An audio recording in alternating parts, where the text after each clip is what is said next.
جیاوازی گوندی ئێمە هەتاوکو ئێستا الحەمدوللا هەمومان وەکو برا ئەژین لەم گوندا تەباییەک و ڕێز و احترام و خۆشەویستی بوونی هەیە لە دێ ئێمە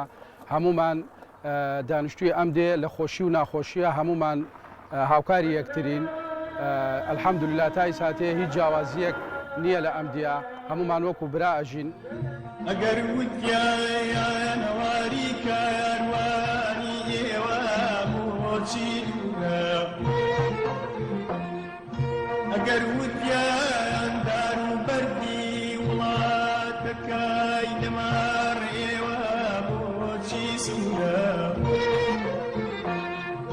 ئەگەر وتیان هەواری کاروانی ئێوە بۆچی دوورە ئەگەر وتیان دار و بەردی وڵاتەکەی لەمار ئێوە بۆچی سوورە ئەم دێە لەوەتەی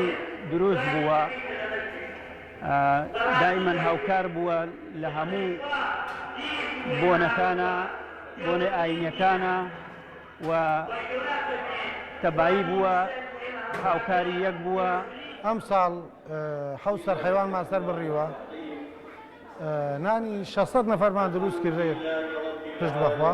بە هاوکاری خەڵکی گوندەکە ئەم یادەمان زن و کردەستەوە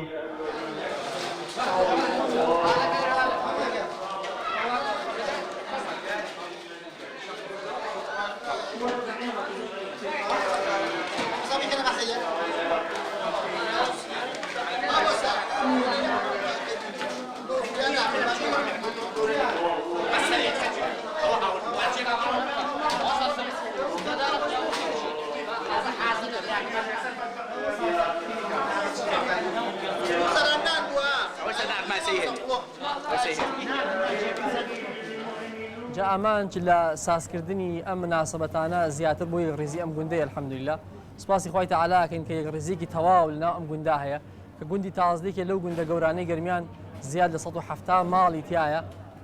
زیاد لە 10 لەم گوندا نیشتەجێ الحەمدوللا هەمویان وەکو بران هەموو ساڵێک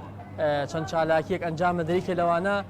یادی پێغەمبەری خوای صلی الله علیه وسلم حیوانێکی زۆر لەم گوندە سەر بڕێ و خەڵکی ئەم گوندە بە تێگڕا و میوانانی چواردەوری ئەم گوندە ئەوانەی لە دەرەوەی گوندیش هەمویان بەشدارە بن لەگەڵ مامۆسایانی ئاینیە